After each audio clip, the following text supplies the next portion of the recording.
किधर गए सब? क्लास लाइव हुई नहीं हुई ये बताइए, हो गया ना? ओके, यस ऑनलाइन वाला नमस्कार, आप कमेंट करिए, हम आपको देख लेते हैं। मैं तो देख ही जाऊंगा आपको 2 मिनट में। चलिए, नमस्कार मित्रों।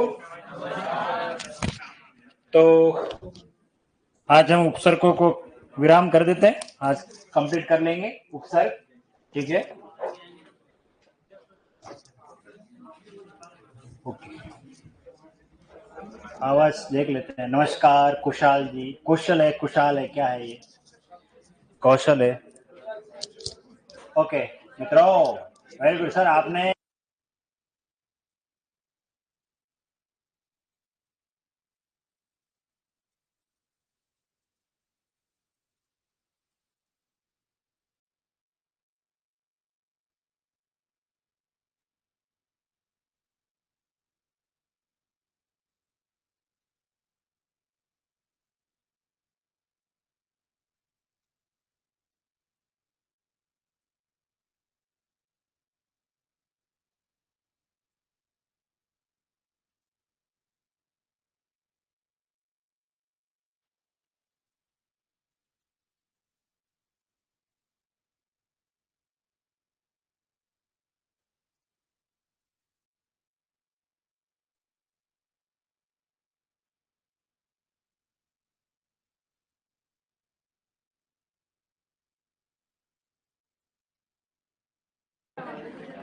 सर वॉइस ओके ओके, वैसे कुछ नहीं कहा, मैंने गाना गाया था देशभक्ति है देश है वीर जवानों का। आवाज नहीं आ रही है, अब देखिए कमेंट करिए फटाफट, आवाज आ रही है कि नहीं आ रही है?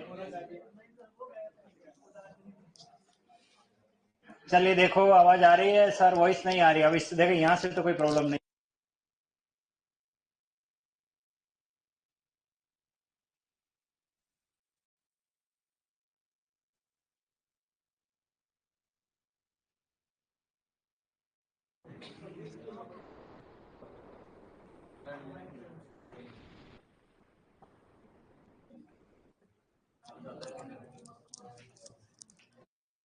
भी क्या वायर में प्रॉब्लम हो गई है, चलो कोई नहीं।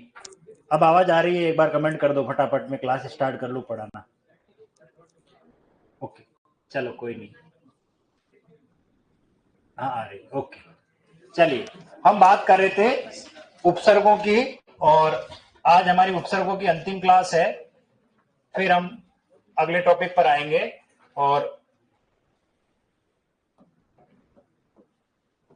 उपसर्ग, और कौन से उपसर्ग बचे? संस्कृत वाले। और संस्कृत में भी कौन से लिखने की आवश्यकता नहीं है आपको, अव्यय की तरह प्रयुक्त, अव्यय की तरह प्रयुक्त।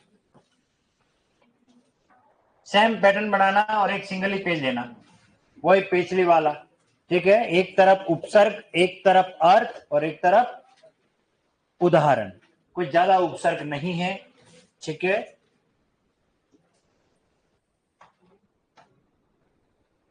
मैं उपसर्ग लिख लेता हूं सारे, फिर अर्थ पे बात कर लेंगे।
ये उपसर्ग हैं जो संस्कृत के अव्यय की तरह प्रयुक्त होते हैं, ठीक है?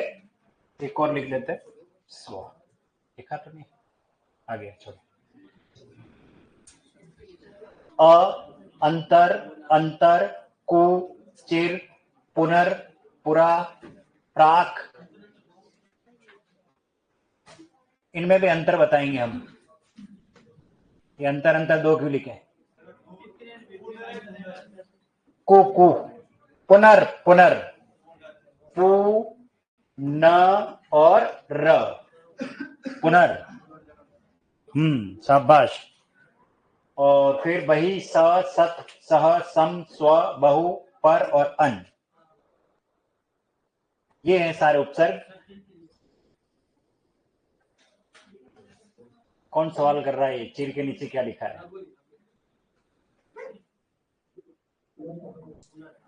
हुनर लिखा है। हुनर, आप में हुनर है कि नहीं पहचानने का? तो उस हुनर का प्रयोग करो। ये पुनर लिखा है। कहीं ऐसा तो नहीं कि चुनर लिख देगा? हाँ, तेरी चुनर उड़ उड़ जाए। हाँ, क्या पता छत पे चुनर ही देख रहा हो तो। फाल्गुनी पाठक ने गाया है बेंडा वो। हाँ। हेडिंग क्या लिखें? हेडिंग लिखनी है संस्कृत उपसर्ग कोष्टक में लिखना है अव्यय की तरह प्रयुक्त। हम 4 कैटेगरी में उपसर्ग को डिवाइड कर चुके हैं पिछली क्लास में, देखना। संस्कृत के 22 उपसर्ग को हम पढ़ चुके हैं, हिंदी के उपसर्गों को पढ़ चुके हैं और विदेशी उपसर्ग हम पढ़ चुके हैं। और जो अंतिम बचे हुए हैं वो ये उपसर्ग है जो अव्यय की तरह प्रयुक्त होते हैं और है ये संस्कृत के ही हैं, जो 22 से अलग हैं। इसलिए हमको अलग से पढ़ रहे हैं ताकि थोड़ा ठीक रहेगा समझने में, क्योंकि इनके उदाहरण कुछ संधि भी बनाएंगे, कुछ संयोग अवस्था में भी मिलेंगे। चलिए अब लिखिए सबसे पहले अ का अर्थ। अ का अर्थ होता है नहीं कौमा अभाव। नहीं कौमा अभाव अ का अर्थ है। मैं पहले बता चुका हूं, अ संस्कृत का भी होता है और अ हिंदी का भी होता है। ये संस्कृत शब्दों का निर्माण करेगा। फिर है अंतर, और अंतर दोनों को छोड़ दीजिए एक बार, अर्थ बाद में लिखेंगे इनका। अगला क्या है हमारा? कु, और इसका अर्थ लिखो बुरा, खराब के सेंस में। नेक्स्ट क्या है? चिर, चिर का लिखिए हमेशा, सदैव, अधिक समय के लिए प्रयोग किया जाता है, हमेशा। फिर क्या है? पुनर यानी फिर, फिर। नेक्स्ट पुरा यानी प्राचीन, पुरा का अर्थ होता है प्राचीन। नेक्स्ट प्राक, पहले का, प्राक का मतलब होता है पहले का। नेक्स्ट बही यानी बाहर, बही का अर्थ होता है बाहर। स का अर्थ होता है साथ, साथ, हम साथ साथ है ना, साथ, साथ, वो साथ है संग वाला। नेक्स्ट बोलिए सत यानी अच्छा, सत का अर्थ होता है अच्छा। सह यानी साथ, सह का अर्थ होता है साथ। सम, ठीक है, एक सम पहले भी पढ़ चुके हैं और ये सम बराबर के अर्थ में, तो लिखिए बराबर।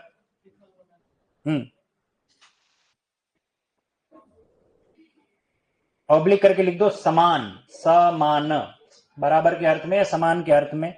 नेक्स्ट बोलिए स्व, अपना, स्व का अर्थ होता है अपना। अपना, अपना सपना, मनी मनी, वो वाला स्व, स्व यानी अपना। नेक्स्ट बोलो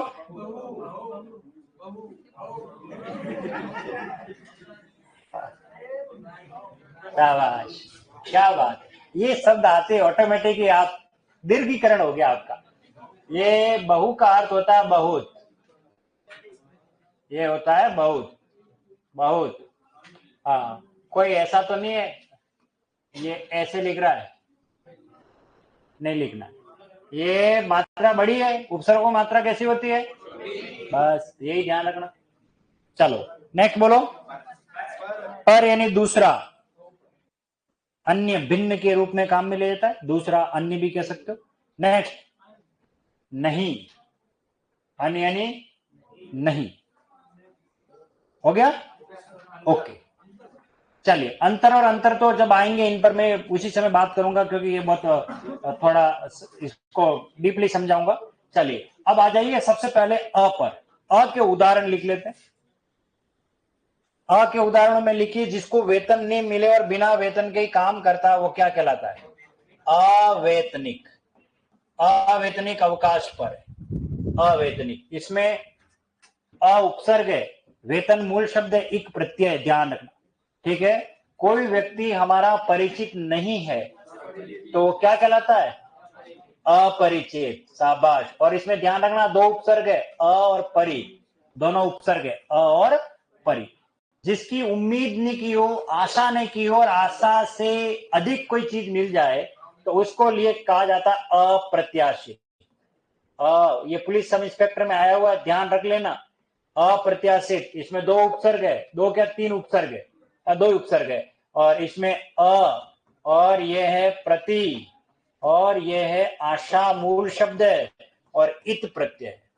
इस तरीके से बना है, अप्रति और आशा मूल शब्द है इसमें, और इत प्रत्यय है। तो अप्रत्याशित, जिसकी उम्मीद नहीं की हो, जिसकी आशा नहीं की गई हो, और उसके लिए शब्द प्रयुक्त में आता है अप्रत्याशित।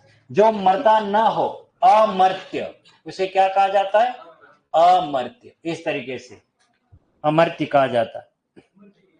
हाँ, ठीक है। नेक्स्ट अगला देखिए, जो इंद्रियों द्वारा जिसे जाना या पहचाना न जा सके उसे कहते हैं अगोचर। उसे क्या कहते हैं? अगोचर। गो यानी इंद्रियां, ठीक है ना। अगोचर, इंद्रियों द्वारा जो जाना या पहचाना जा न सके, जहां पहुंचना जाना बड़ा कठिन ही, क्या नामुमकिन है, अगम्य, अगम्य, अगम्य कहा जाएगा। जो टाला न जा सके, अटल, ये अटल सत्य है कि मृत्यु तो निश्चित है, क्या इसे टाल सकते हैं हम? नहीं टाल सकते। अटल, जो टाला न जा सके, ठीक है। और अव्यय, जिसका व्यय ना होता उसे अव्यय। दो उपसर्ग, अधन विधन, अय से बनता है अव्यय। और जो प्राप्त न किया जा सकता हो, अलभ्य। अलभ्य, लभ्य का मीनिंग प्राप्त करना होता है, लभ्य, लभ्य यानी प्राप्त करना, ठीक है, लभ्य। चलिए नेक्स्ट, अगला कौन है? बस अभी पेन थाम दीजिए थोड़ी देर के लिए, क्योंकि ये बहुत जानने वाली, हाँ कुर्सी की पेटी बांध लीजिए, ट्रेन उड़ने वाला है आपका। एक शब्द है अंतरराष्ट्रीय, अंतरराष्ट्रीय, और एक शब्द है अंतरराष्ट्रीय,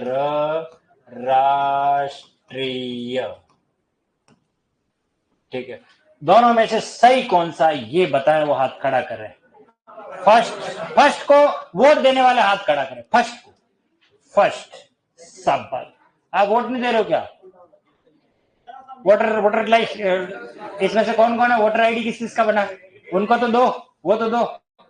हाँ बताओ, वोटर आईडी बन गया? इन नोटा पे हो? चलो। हाँ, वोट में एक नोटा ऑप्शन भी होता है, हमारे नोटा कैंडिडेट है।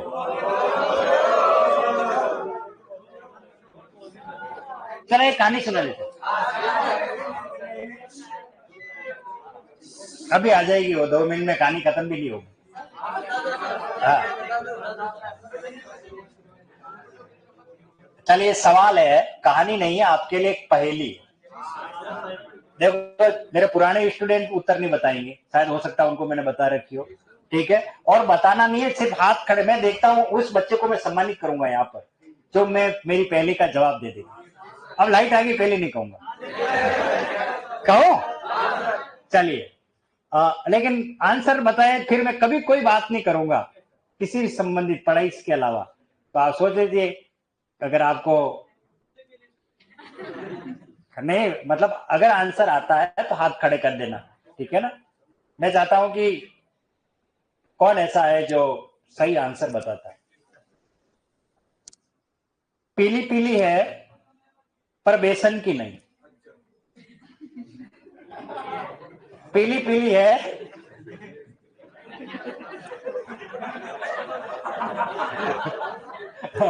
सही है ना, पीली पीली है पर बेसन की नहीं, खाने के काम नहीं आती पर खाते हैं।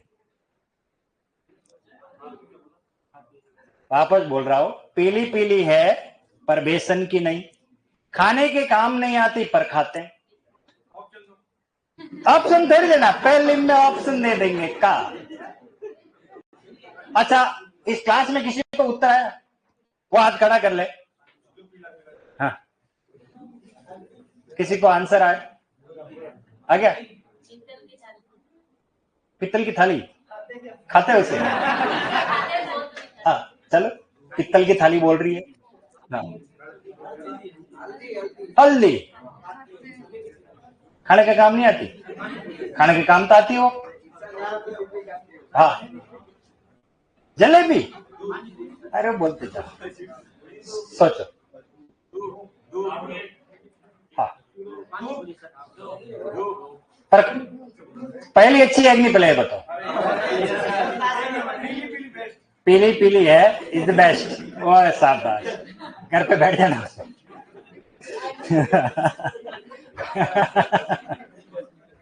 चले आगे।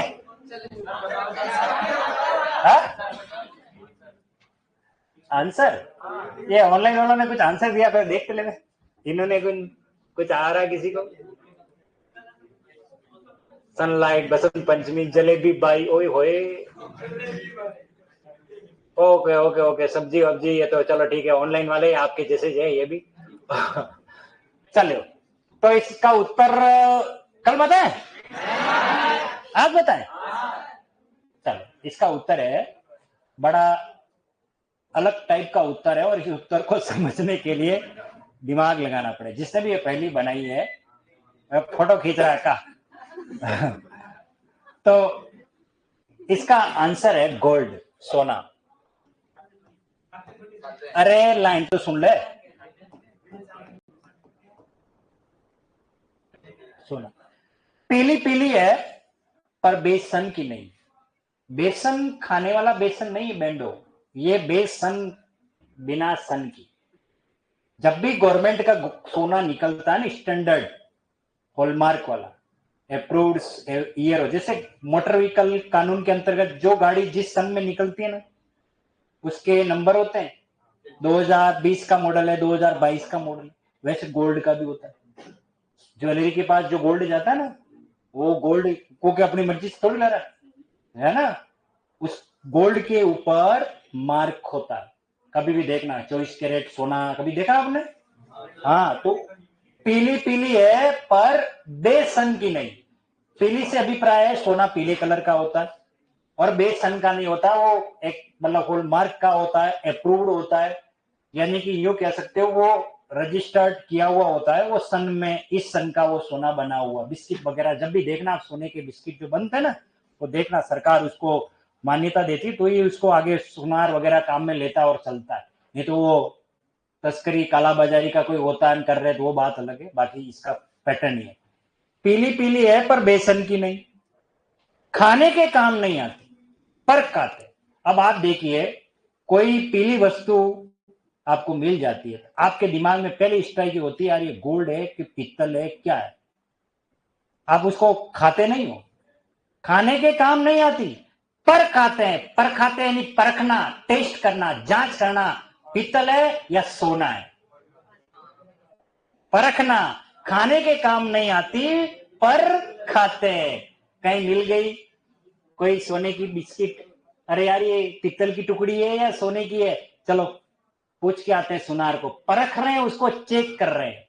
पीली पीली है पर बेसन की नहीं, खाने के काम नहीं आती पर खाते हैं। आई बात समझ में? यह है हिंदी भाषा का कमाल। नहीं समझ? पहली तो ऐसे होती है, पहली में तो यही होता, पेचीदगी की डेट होती। पहली क्या होती? हाँ, जैसे देखिए, हाँ हाँ, तो ये भी पहली, यही तो पूछा था, यही से पहली। अरे एयरपोर्ट पे कहाँ जा रहे हो? मैं एयरपोर्ट को यहाँ ला रहा हूँ। हाँ, आपको एयरपोर्ट पे जाने की कहाँ जरूरत है? मैं तो इंटरनेशनल मैच खिलाने वाला हूँ अभी। अब कहाँ गलती क्या हो रही है वो समझा रहा हूँ। देखो इसको, अंतरराष्ट्रीय और अंतरराष्ट्रीय, जिसने ये सही किया वो ये सही है। किस किसने किया? हाथ खड़े करो ईमानदारी से। वोट किसने दिया था? सही है, और ये भी सही है, दोनों सही है। परंतु हम जब इसका प्रयोग कर रहे हैं और अगर उस सेंस में कर रहे हैं तो बिल्कुल गलत कर रहे हैं। कहाँ इनका प्रयोग करना चाहिए, इनका मीनिंग क्या है, ये हमें नहीं पता है। इसलिए इसको बड़ी गहराई से समझ लीजिए। आजकल अखबार वाले तो थोड़े सुधर गए, क्योंकि मैंने इस पर खूब बात की उनको कई बार। मैंने कहा तुम ये गलत लिख रहे हो, ये गलत लिख रहे हो। अब थोड़ा सही होने लग गया। चलिए इस पर बात करते हैं। देखिए इस अंतरराष्ट्रीय में यहां आ रहा है अंतर और इसमें आ रहा है अंतर। दोनों में क्या अंतर है, यानी तुलना करें तो देखिए, जब किसी राष्ट्र के अंदर की बात कही जाए, भीतर भीतर राष्ट्र के भीतर, राष्ट्र के अंदर, तब तो हम इसका प्रयोग करते हैं। जब दो राष्ट्रों या बहुत सारे राष्ट्रों के बीच जब बात कही जाए तब हम इसका प्रयोग करते हैं। लेकिन जानकारी के अभाव में इसका प्रयोग बहुतायत करते हैं, इसका प्रयोग न के बराबर करते हैं, क्योंकि उसको इनको पता भी नहीं है इसका मीनिंग क्या है। ये एक वस्तु है और ये दो अलग अलग वस्तु है। इन बिटवीन, दो के बीच की बात, ये भीतर है, अंदर की बात कही जा रही है, तो अंतरराष्ट्रीय बात करें। अब मैं ये कहूं कि भारत और इंग्लैंड के बीच अंतरराष्ट्रीय T20 तीसरा मुकाबला होने वाला है, तो दो के बीच की बात हो रही है, दो मुल्क, दो राष्ट्र के बीच बात हो रही है, तो ये लिखा जाएगा। ठीक है, अंतरराष्ट्रीय ये जब लिखा गया है अपने ही राष्ट्र में हो रहा है, अपने ही राष्ट्र में जब हो रहा हो, तब कोई दूसरा राष्ट्र नहीं आना चाहिए उसके अंदर, तब उसको हम क्या कहते हैं? अंतरराष्ट्रीय। चलिए अब इसको थोड़ा और गहराई से समझते हैं उदाहरण देख करके। जैसे देखिए, पंजाब, गुजरात, राजस्थान, हरियाणा, ये सभी राज्य हैं और इनमें कोई कबड्डी प्रतियोगिता अगर आयोजित की जा रही है तो बताइए मुझे, अंतरराज्यीय कबड्डी प्रतियोगिता का आयोजन होगा तो वो क्या लिखा जाएगा? वो ये लिखा जाएगा अंतरराज्यीय, क्योंकि एक अलग अलग राज्यों में सिक्के लेकर के टीम बना करके प्रतियोगिता की जा रही है। लेकिन राजस्थान में ही कबड्डी प्रतियोगिता आयोजित की जा रही है, सिर्फ राजस्थान ही इन्वॉल्व है और कोई इन्वॉल्व नहीं है, तो उसके लिए क्या होगा? अंतरराज्यीय कबड्डी प्रतियोगिता राजस्थान में आयोजित की गई, तो बताइए इसमें और इसमें अंतर क्या हुआ? ये दो चार अलग अलग राज्यों की बात है, ये सिर्फ अपने राज्य की बात है। तो अब मुझे बताइए, अंतरराष्ट्रीय योग दिवस जो होता है वो कौन सा है? जो 21 जून को होता है, पूरे विश्व में होता है वो, उसके लिए ये सही है। लेकिन लोग लिखते हैं अंतरराष्ट्रीय। अंतरराष्ट्रीय हवाई अड्डा वो इंटरनेशनल है और वहां ये लिखा जाना चाहिए, लेकिन लिखा क्या मिलता है? वो अंतरराष्ट्रीय लिखा मिलता है। इसलिए ध्यान रखना, गलत लिखा रहता है। इतना ही नहीं, मैं कई बार पढ़ाता हूं, उदाहरण भी देता हूं, इसलिए कि आप देखना गलती कितने व्यापक स्तर पर है। और वो गलती आपको सबसे ज्यादा मिलती है मैप बनाने वाली जो कंपनी जो मैप बनाती है, नक्शा बनाती है।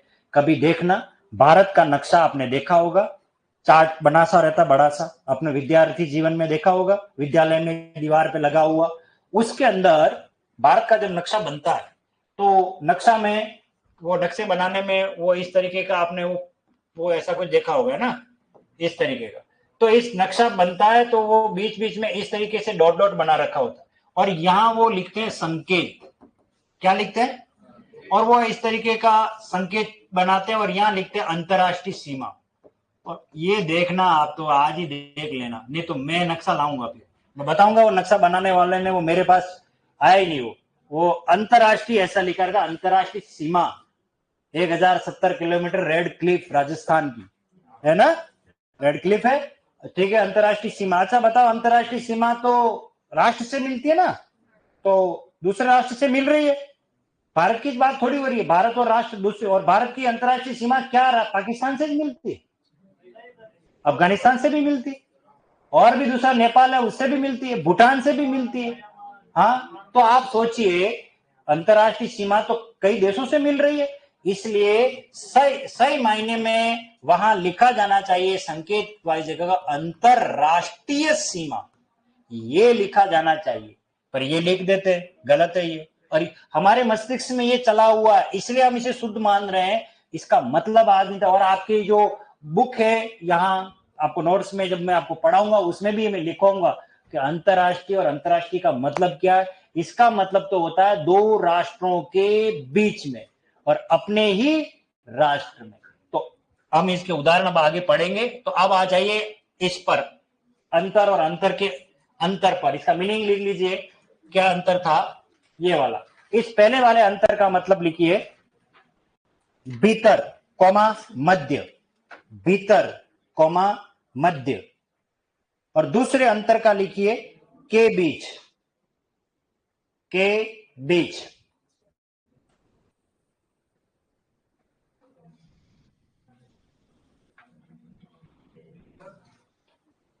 पहले का क्या लिखा आपने, भीतर। चलिए अब मुझे बात बताओ, मैं आपसे सवाल करूं, मैं अंतर्मन से ये चाहता हूं, बताओ मैं अंतर्मन कैसे लिखूं। ये देखो, क्या मैं अंतर्मन ये लिखूं, नहीं, अपने भीतर। तो क्या होना चाहिए, अब आपको बात समझ में आ गई होगी। जब भीतर की बात कही जाए अंदर के अर्थ में, तब र हलंत वाला आधा होता, ठीक है ना। अपने ही अंतकरण में, अंत क्योंकि क अघोष है इसलिए वो र आएगा नहीं, ठीक है ना। अंतरात्मा, बताओ किस प्रकार का बनेगा, अंतर्धन आत्मा, वो आ की वजह से रा पूरा बन जाएगा, तो लिखा जाएगा अंतरात्मा। ये तो अब आपको ये अपने अंदर की बात बता रहा हूं, ये मैं अपने लिए बात कर रहा हूं। तो अंतरात्मा, अंतर्मन, अंतर्गत, तो यहां पर भी र कैसा आएगा, ऊपर आ जाएगा, इस तरीके का। इसी तरह अंतरराष्ट्रीय, अंतरदेशीय, अंतरदेशीय अपने ही देश में। देखिए आप नहीं, आपके दादाजी पिताजी के टाइम में, अभी तो पत्र लिखते नहीं है, पहले अंतरदेशीय पत्र हुआ करता था। एक पोस्ट कार्ड नाम सुना पहले कभी, पीला कलर का आता था। कभी आप फ्री टाइम में, जो मैं कह देता हूं कभी सर्च कर लिया करो, अंतरदेशीय पत्र आता था, ब्लू कलर का, आसमानी कलर का। उस अंतरदेशीय पत्र की क्या, उसके ऊपर लिखा रहता था अंतरदेशीय पत्र भारत, वो अंतरदेशीय ऐसे लिखा रहता था, अंतरदेशीय पत्र। ये पत्र ऐसा था, उसके ऊपर लिखा रहता था।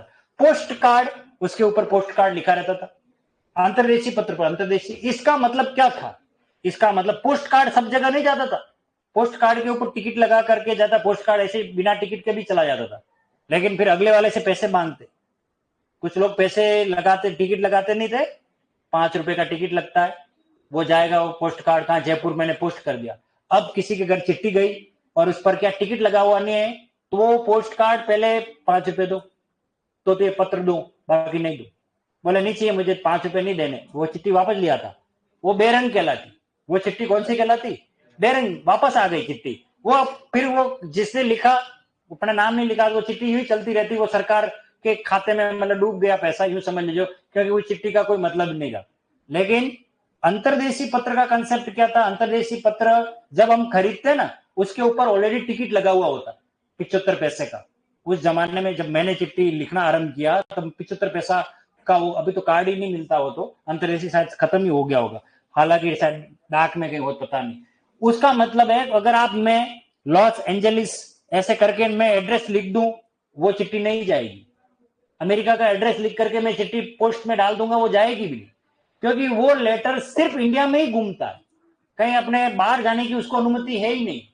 उसके लिए लेटर अलग बना है, हवाई यात्रा का चित्र होता है उसके ऊपर, और ब्लू और रेड ऐसी लाइनें होती है, वही चिट्ठी बाहर जाती है, बाकी नहीं जाती, क्योंकि ये उसकी बाहर जाने की परमिशन के लिए वो लेटर बना हुआ। तो उस लेटर पे क्या होता है, उस लेटर पे होता अंतर्देशीय पत्र।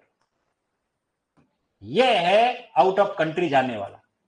यह है इतनी बारीक बातें जो कोई लोग जानता नहीं, वो सब जगह यही लिख देता है, पर ये गलत है। चलिए तो आप लिख दीजिए। अब र वाले ही लिखना, ये मत लिखना क्योंकि अभी नहीं पढ़ा रहा हूं मैं। तो लिखिए अंतर्देशीय, अंतरराष्ट्रीय, लिख लिया। अंतरजातीय, एक शब्द है अंतरजातीय। अंतरजातीय एक ये भी शब्द है जो आगे हम पढ़ेंगे। और अभी जो लिखना है वो ये लिखना है अंतरजातीय। अंतरजातीय यहां लिख देता हूं एक तो पैर से चलता नहीं है। अंतरजातीय ये लिख दीजिए आप। अंतरजातीय, अंतरजातीय का मतलब बताइए। अपनी ही बिरादरी में, अपनी ही जाति के अंदर अगर शादी का काम हो रहा है, प्रोग्राम हो रहा है, उसे अंतरजातीय विवाह कहेंगे। अपनी ही बिरादरी में हो रहा, अपनी ही जाति के भीतर, और दो के भीतर की बात करेंगे तो अंतरजातीय विवाह। अब आया समझ में? ये दो अलग अलग है। चलिए नेक्स्ट अगला लिखो। अंतर उपसर्ग के बीच के उदाहरण में र पूरा लिखना। अब नेक्स्ट अगला उदाहरण पढ़ा रहा हूं मैं अंतर वाले का, उपसर्ग का, और इसमें र पूरा लिखना। लिखो अंतरजातीय, अपनी ही जाति नहीं, अलग अलग जातियों के बीच की बात करते हैं, वो अंतरजातीय। अंतरराष्ट्रीय पूरा लिखना र। कोष्टक में लिख दीजिए राष्ट्रों के बीच, ताकि आपको समझ में आएगा, कभी पढ़ोगे 1857 में। राष्ट्रों के बीच। अंतरदेशीय, अंतरदेशीय लिख लिया। इसमें भी र पूरा आएगा।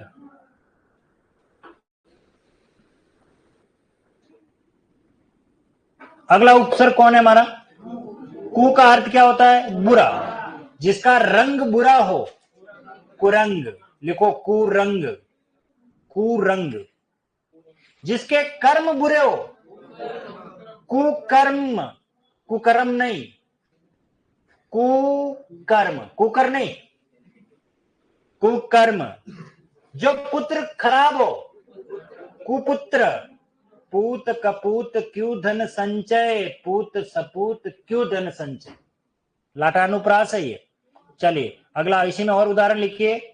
जिसका रूप खराब हो, कुरूप। जो पात्र न हो, कुपात्र। कुपात्र, कुफल।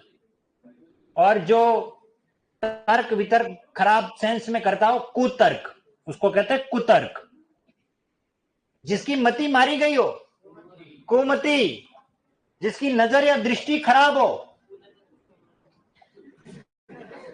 कुदृष्टि।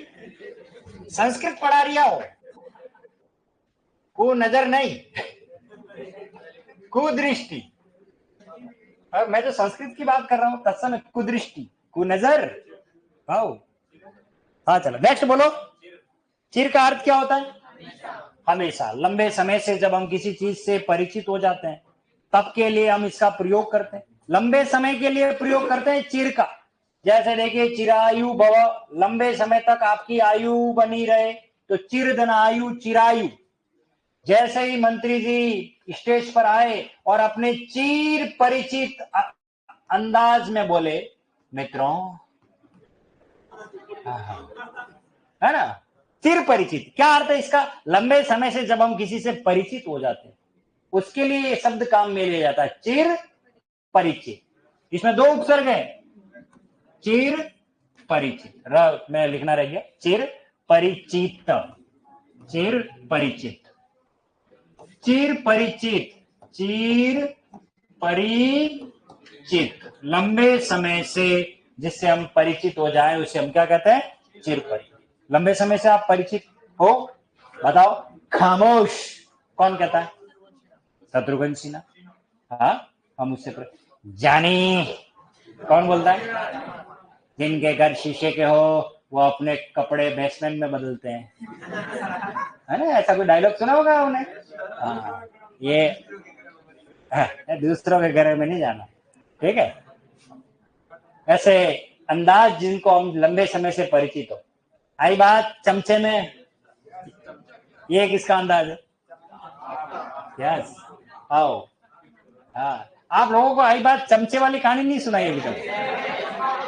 नहीं सुनाई? वाह, अभी ये फटाफट अपन पढ़ लेते। नहीं, अपना काम यही, पहले पढ़ेंगे फिर काम कहानी सुनेंगे। चलो चलो नेक्स्ट, अगला।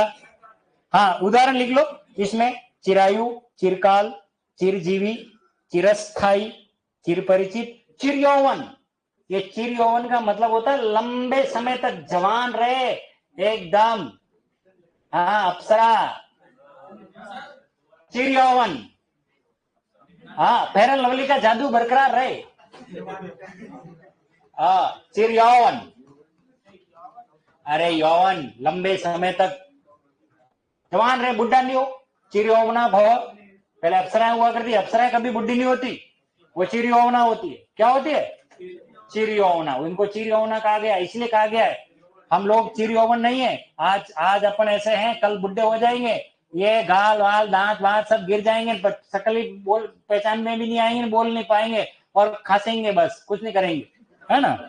तो घर वाले कहेंगे कब जाए बुढ़ा खिसके, है ना। तो इसलिए ये तो क्षण भंगुर है। ये शरीर जो है क्या है? क्षण भंगुर है। सब मोह माया, इसलिए चलो कुंभ में। हाँ चलो। हाँ सही बात है। हाँ चलो, कौन जागे है? जागे है? बस बढ़िया, ठीक है। तो जाके वापस कैसे आ गए? सवाल ये है। वहां जाने के बाद वापस नहीं आते। ओके, चलिए, अभी दिल लटका हुआ किधर? बोला राम का जीव है। चलो नेक्स्ट बोलो। पुनर। पुनर में लिखिए दोबारा के समय, जो विवाह दोबारा हो, पुनर्विवाह। अब र कहां लगाना सोच लेना। मैं, हाँ, पुनर्विवाह। पुनर्विवाह, शाबाश। हाँ लिखो, पुनर्विवाह कैसे लिखते देखो, लिखो। अरे शाबाश, शाबाश। चलो लिखो पीछे वाले, पुनर्निर्माण लिखो। लिखो पुनर्निर्माण। हाँ पुनर्निर्माण लिखो, फिर मैं देखता हूं। पुनर्निर्माण लिखो। पुनर्निर्माण नहीं लिखा है। चेक करो चेक करो चेक करो। अब गलत गलत गलत। हाँ भाई देखा, सही है, पुनर्निर्माण। हाँ सही है। अब सही हो गया।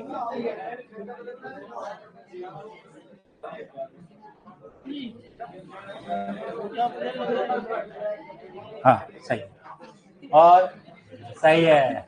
चलो अब सही है। हाँ देखो किधर लिखा है। अरे ये क्या, इतनी मात्रा कैसे? हाँ रामलाल ऑलवेज राइट। हाँ पुनर्निर्माण दिखाओ, कहाँ लिखा? इतना घूम के आया हूँ मैं, तब तो सही हो ही जाना चाहिए। अरे लड़कियां होशियार है सब, क्या बात है, सब सही है। पुनर्विवाह देखिए इधर, सिंपल सा है। ये किस किसने लिखा, हाथ खड़ा करो। गलत।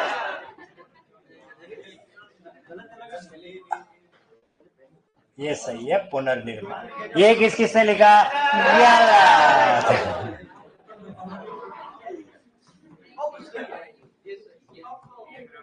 ये किस किसने लिखा? सही है। देखो इधर, पुनर्निर्माण। पुनर्निर्माण। देखिए पुनर्विवाह ऐसे आएगा, पुनर्विवाह। लिख, ये पुनर्विवाह लिखो। पुनर्मूल्यांकन। पुनर्मूल्यांकन। पुनर्गठन, भाषा आधार पर 1956 में राज्यों का पुनर्गठन किया गया था, है ना। पुनर्गठन। चलिए नेक्स्ट, अगला उपसर्ग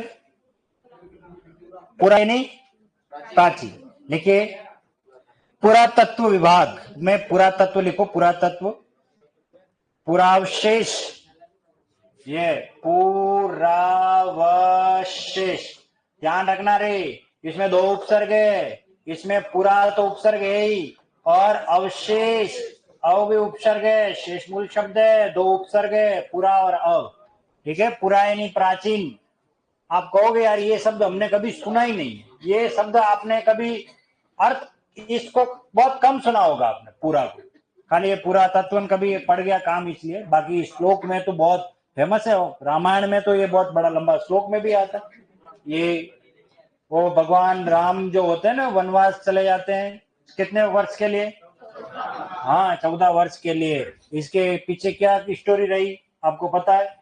हाँ, देवता और राक्षसों का युद्ध हुआ था, तो महाराज जो दशरथ होते हैं वो रथ लेके जाते हैं और उनके साथ उनकी पत्नी कैकेयी भी होती है, और वो रथ लेकर के जाती है, और रथ का पहिया जो है वो निकल जाता है, तो पहिए में कोई तो पौराणिक आख्यान है कि अपनी उंगली हाथ की पूरी इसमें लगा देती, कोई कहता लकड़ी का भाला, मैं इतनी था वहां, इसलिए मैं इस पर कोई प्रामाणिक बात नहीं मेरे पास है, बता रहा हूँ, किंवदंती है, सुनी हुई है, वो उनकी रक्षा करती है। तो हाँ वैसा कहते हैं, पहले वो इतनी ताकतवर हुई होगी, तो फिर उन्होंने दशरथ ने उनको कहा भाई क्या चाहिए, मेरी रक्षा की है, तो बोले कि हाँ कोई दो वरदान मांग दो। बोले कि मेरे वरदान लेके क्या करना, मेरे वर हो आप तो पूरे के पूरे, इसलिए मुझे कुछ नहीं चाहिए। बेंडी थी, उसको इतनी समझ नहीं थी, उसने कुछ कहा ही नहीं, कोई बात नहीं, कभी जिंदगी में जरूरत पड़ी तो मैं ले लूंगी, इन दोनों वर को मेरे एफडी में रख दो, तो मैं तोड़वा दूंगी, कभी एफडी काम पड़ेगा तो।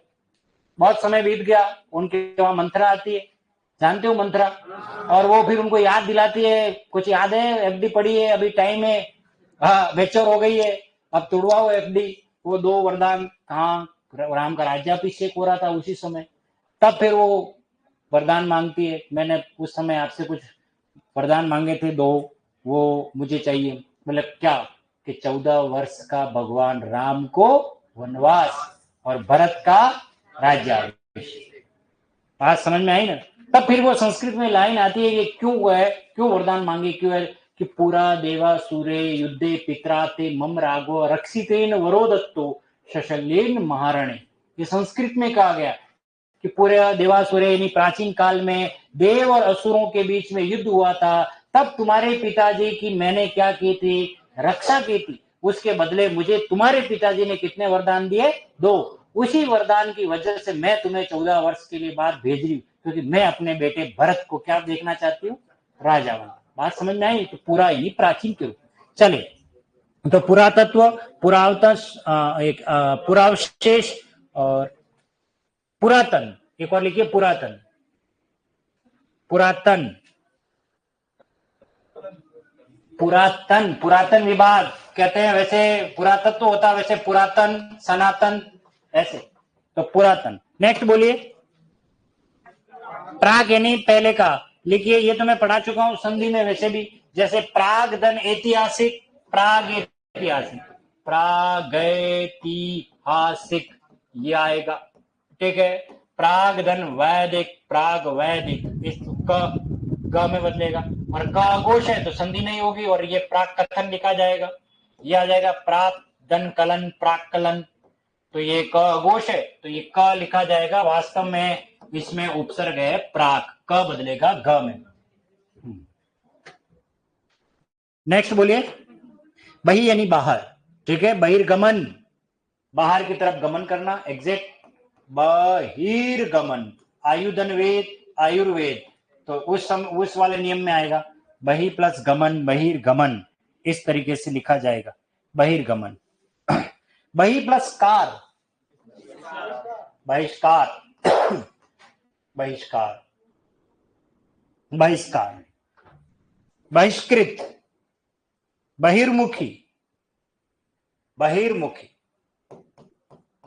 बहिर्मुखी, और लिखिए बहिरंग, बहिरंग, ये है मोस्ट इंपोर्टेंट शब्द, सबसे काम का, तो बहिरंग ये काम का है। देखिए इसको बहिरंग में मूल शब्द क्या है इसमें बताओ, रंग, रंग, रंग नहीं है, हाँ ये र दिख रहा है पर रंग र नहीं है, यही है पेपर में आपको उलझाने वाली बात। देखो इधर, ये शब्द आपको मिलेगा हॉस्पिटल में। आउटडोर विभाग, बहिरंग विभाग, कभी पढ़ना, आउटडोर विभाग ओपीडी, उसके बाहर लिखा रहता बहिरंग विभाग। इसका मतलब होता है कि बाहर रंग करने का कोई विभाग नहीं है वहां। इसका मीनिंग है बाहर के अंगों को देखना, ठीक है ना, और उसको दवाई दे देना। बाकी के लिए तो गैन इंसेंटिव केयर यूनिट, आईसीयू वगैरह पड़ी अंदर बहुत, उसको भर्ती करो, आप जो भी करना है, एक्सरे वैक्सरे सोनोग्राफी जो भी दे दो, उसको अंदर ले जाओ कमरे में और चेक करो। बाहर देख करके हाँ भाई आँख कान नाक गला लिख दिया, चलो ये दवाई ले जाओ घर जाओ। बहिरंग का मतलब यही है, आउटडोर। तो अब ये बना शब्द कैसे, ऐसे बना, ये है बही प्लस अंग। मैंने पढ़ाया आपको आशीधनवाद आशीर्वाद, तो गोश ध्वनि है ये विसर्ग बदलेगा किसमें, र में, अ इसमें लग जाएगा तो क्या बन जाएगा, बहिरंग। ये ध्यान रखना, इसमें रंग दिख रहा है पर रंग है नहीं, वास्तव में क्या है, अंग है, ये ध्यान रखना, बहिरंग। चलिए अगला उत्तर बोलिए, स यानी सात, बहुत सरल है। जो फल के साथ है सफल, जो जीव के साथ है सजीव, ये स आ जाएगा, सजीव, सजीव, ये ध्यान रखना। जो स्वर के साथ है सस्वर, स्व सस्वर, ठीक है। और जो परिवार के साथ है सपरि, ठीक है। जो अपनी पत्नी के साथ है वो आता है सपत्नीक, ये ध्यान रखना। गलती से अगर क लिखना भूल गए तो अर्थ का अनर्थ हो जाएगा, ये ध्यान रखना। सपत्नी स्वतन को बोलते हैं, हाँ ये ध्यान रखना। किसी को कार्ड दो, जैसे मेरे साथ हुआ था पहले, मेरे स्टूडेंट ने 2014 में कार्ड दे दिया था मेरे को, और उसमें लिख दिया राकेश चौबीसा, भाई इनका कोई परिवार ही नहीं है, तो लिख दो अपने तो सपत्नी, पत्नी के साथ आओगे आप हमारे प्रोग्राम में, ऐसे लिख दिया उसने हिंदी के टीचर को। हाँ ठीक है, परिवार के साथ तो है ही नहीं, दो ही है, तो आ जाना पत्नी के साथ। फिर मैंने कार्ड देखा, पढ़ा, दिमाग खराब हो गया, बेंडा ये सपत्नी लिखा, सपत्नी स्वतन होती है। हाँ फिर मैंने कहा ये कार्ड अच्छा हुआ मेरी वाइफ के पास नहीं गया, तो वो पूछे मेरी जानकारी के अभाव में कोई दूसरी भी है क्या। हाँ हाँ सही कह रहा हूँ, अर्थ का अनर्थ हो जाएगा इसका। फिर मैं गया उसके रिसेप्शन में, मैंने कहा भाई तेने यार ये कार्ड तो पूरा अंग्रेजी में छपवाया, हिंदी मेरे से पढ़ के गया और नाम हिंदी में लिखा और ऊपर से लिख दिया ये सपत्नी सपरिवार की जगह। अरे सर आपका परिवार ही कहाँ, आप तो दो ही हो, इसलिए मैंने पत्नी सहित बुलाया था। उसने क्या कहा, पत्नी सहित बुलाया था। मैंने कहा पत्नी सहित बुलाया पर तेने लिखा सपत्नी, कहाँ पत्नी सहित तो बुलाया। मैंने कहा बेंडा सपत्नी का मतलब स्वतन होता है, तो फिर पत्नी सहित का क्या होता है। मैंने कहा पत्नी सहित तो सपत्नी को होता है। तो बोला क लिखना मैं भूल गया। मैंने कहा तेरे क के चक्कर में इधर तलाक हो जाता है बेंडा। ठीक है, ये ध्यान रखना। तो सपत्नी लिखना है, हाँ सपरिवार लिख दो, अपने सपत्नी का लिखना, सपरिवार लिख दो, ठीक है। वो कार्ड अभी भी शायद मैंने बचा के रखा है घर पे, कभी कभी उसको देखता हूँ मुझे हंसी आती है। हाँ चलो, ऐसे वाक्य हो जाते हैं कई बार। चलिए अगला उदाहरण लिखिए, सत्य, सत्य यानी अच्छा। जो जन अच्छा है सज्जन, सोना सज्जन साधु जन दुर्जन कुमार, ये सत्य यानी अच्छा, ठीक है ना। सत धन आचार सदाचार, सत प्लस संग सत्संग, अघोष है इसलिए इसमें सत उपसर्ग है, बाकी संधि करोगे तो सद से ही होगी, ठीक है ना, बाकी तो संयोग माना जाएगा, ठीक है ना। सत प्लस कर्म सत्कर्म, सत्संग सत्संगति, सदाचार सतधन आचार, सतधन गति सदगति, सतधन भावना सद्भावना, सतधन बुद्धि सद्बुद्धि, वो द आ जाएगा। नेक्स्ट अगला सह, सह यानी साथ। जैसे देखिए सहयात्री, जो साथ में यात्रा करता है उसे कहते हैं सहयात्री। सहचर, जो साथ में चलता है सहचर। सह प्लस अनुभूति से बनता है सहानुभूति। हाँ सहपाठी भी कर सकते हो आप, जो हमारे साथ पढ़ता है। सहयोग, एक ही मां के गर्भ से उत्पन्न दोनों पुत्र भाई सहोदर। सहधन उदर, सहोदर, ये गुण संधि का उदाहरण है। सहधन उदर से बनता है सहोदर भाई। एक ही उदर से उत्पन्न अर्थात एक ही मां से जन्मे हुए उनको सहोदर कहा जाता है, सगे भाई सहोदर। साथ में काम करने वाले सहकर्मी, साथ में पढ़ने वाले सहपाठी, सहकर्मी। हाँ सहकर्मी, भाई तुम नौकरी कर रहे हो, तुम्हारे स्टाफ में एक मैडम भी तो होगी। हाँ तो वो सहकर्मी है। हाँ सहधर्मिणी नहीं, वो अलग बात है, शादी कर ले तो। चलो अगला उपसर्ग बोलो।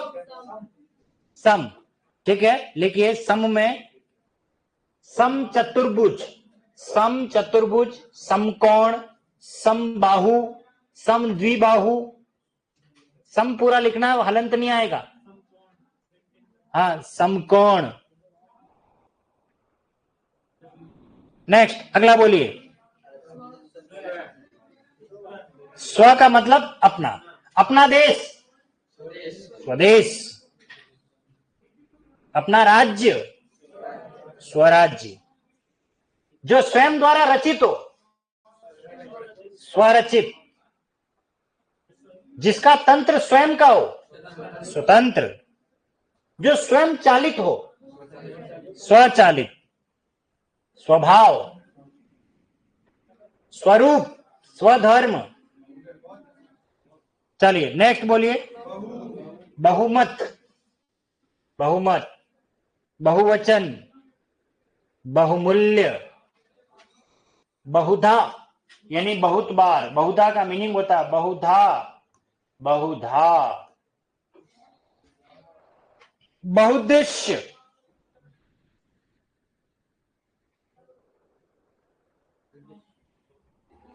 बहुउद्देश्य। लिख लिया सभी ने? अब बहुउद्देश्य चेक करो कैसे लिखा, मात्रा छोटी बड़ी? छोटी आएगी। किस किसने लिखी छोटी? गलत,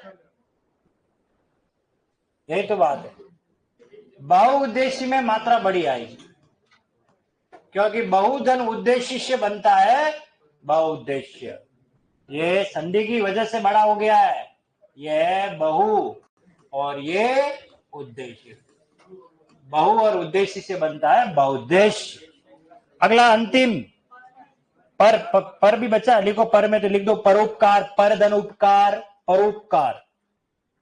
पर प्लस जीवी, परजीवी। जैसे अमरबेल, अमरबेल होती है पीले कलर, वो पेड़ पे पड़ी रहती है। चलो नेक्स्ट अंतिम बचा कौन है? अन।